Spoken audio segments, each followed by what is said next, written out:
Solana has one of the fastest growing ecosystems out of all the layer 1 Ethereum competitors. And for good reason. Like once you use Solana and then you go back to using like Ethereum and you realize how slow and expensive it is, you realize how much utility Solana has. And that's why so many developers are flocking to build on Solana. But what are some of the best Solana projects to be adding to your portfolio?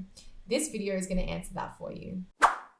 Okay, so the first project that you should probably add to your portfolio is Radium. Now, Radium is an automatic market maker or an AMM decentralized exchange built on Solana. And it is my go-to place to do all of my trading on Solana. Like legitimately, like 99% of the time, if I'm trading on Solana, I am using Radium. And I'm not alone because Radium has the highest amount of total value locked for Solana. Okay, so what makes Radium superior to other DEXs? Now, this is really fascinating. So I'm going to use Uniswap in comparison to Radium for this example. So Uniswap suffers from two issues. Firstly, they can only access liquidity from their own liquidity pools. So this can be an issue. If there's no liquidity in a certain pool, then you can't purchase or you can't get access to the token that you want. Also, secondly, there is so much congestion because it's built on Ethereum. Ethereum is so much slower. It is regularly congested, and we know that because gas fees are crazy. So Radium overcomes all these challenges by incorporating something called Serum. And incorporating Serum gives Solana access to wider liquidity. So if the liquidity is not there on Radium pools, it'll reach for Serum pools, which is awesome.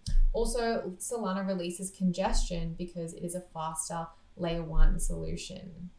Okay guys, so here we are on Radium and I'm just going to walk you through some of their functionality because it's awesome and they have a lot more functionality than Uniswap. So firstly, they have their swap where it just operates exactly like it does on Uniswap. You just select your token and it's an automatic market maker. But beyond that, they actually have a trading terminal where you can set limit orders just like you would on Binance or KuCoin or Kraken or whatever.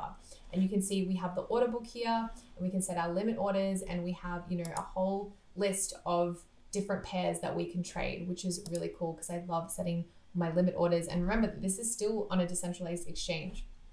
Now, they also have an NFT marketplace. So not only can you trade tokens, like swap and trade tokens, but you can swap and trade your NFTs like all in the one place.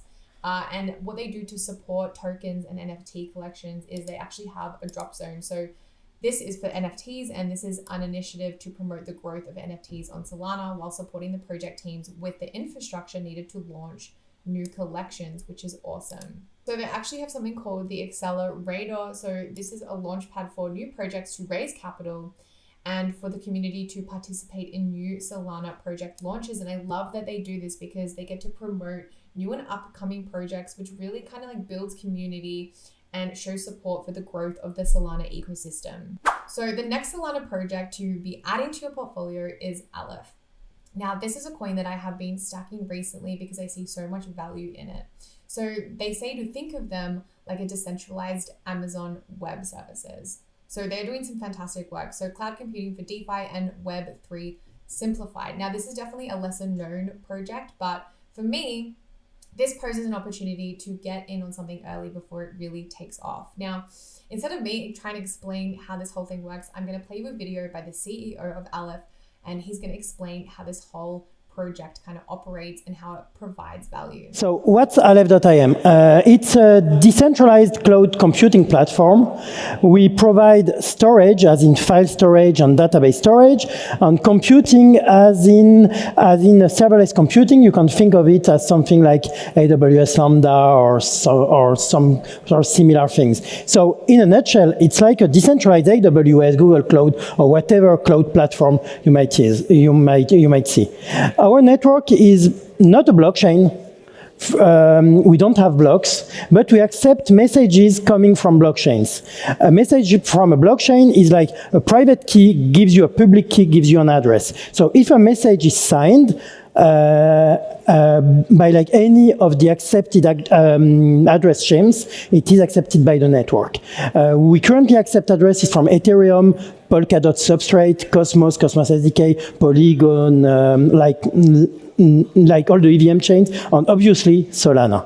You guys, I'm going to go through a use case scenario for Aleph. Now, this is available on their website, and I love this whole diagram. and this whole scenario, because it does a really good job at explaining like the utility that Aleph can give us. So this is before Aleph.im integration. So you have a bunch of different applications. You have MakerDAO, you have NEAR, you have Aave, Ocean Protocol, and they need to request information, and they request from an IPFS cluster such as Amazon Web Services. So this enables them to get, processing, storage, accessibility, and that all happens through a centralized platform like Amazon Web Services. But what happens if this fails?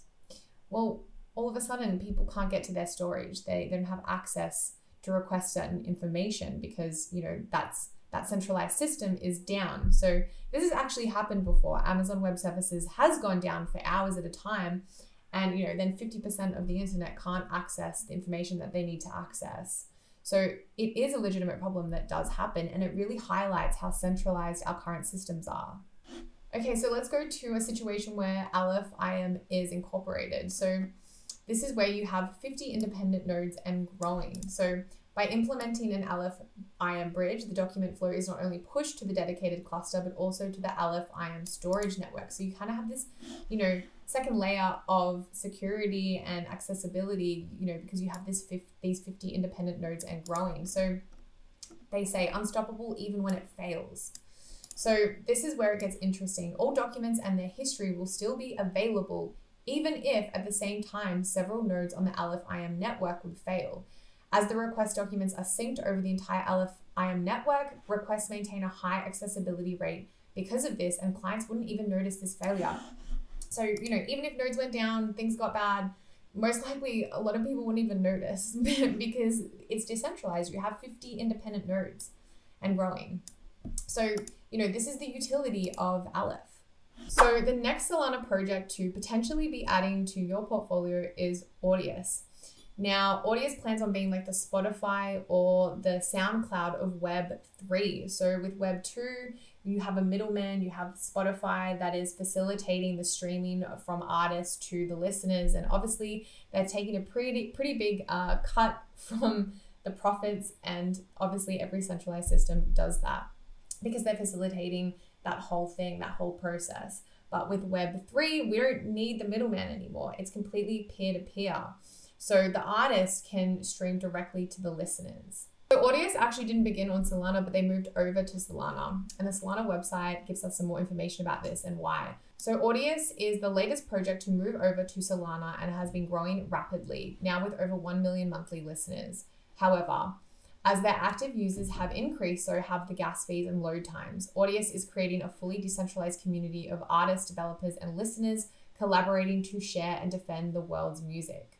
Using Audius, creators can generate immutable time-stamped records for creative work and registered assets to the Audius network because the network is decentralized and secure by the blockchain. Solana was selected after Audius team reviewed and tested over 20 layer 1 and layer 2 scaling solutions.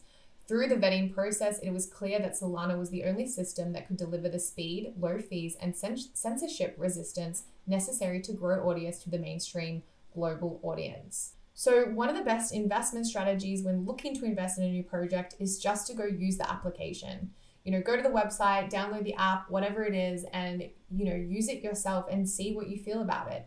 So I've downloaded Audius on my phone, I've used it on my computer, and look, they still have a lot of work to do. And what's good about it is it's still free. But what's amazing is that you don't need to know anything about crypto to use Audius. Like anyone with, an iPhone or an Android can download the app and start listening, which is really good, and everything's still free at the moment. They still have a lot of work to do. They don't have as many artists as Spotify. They don't have the same functionality as Spotify, but they are still in the beginning phases. So that's something to keep in mind. So the level of artists is definitely still growing. They have deadmau5 though, they have Rez, they have the Stanford Brothers. I saw that they had Nina Las Vegas, an amazing Australian artist that I follow, and they're putting power back into the artists' hands. They're giving people the opportunity to give more to the artists. Instead of, Spotify taking this massive cut, the artists are going to benefit more, the listeners are going to benefit more.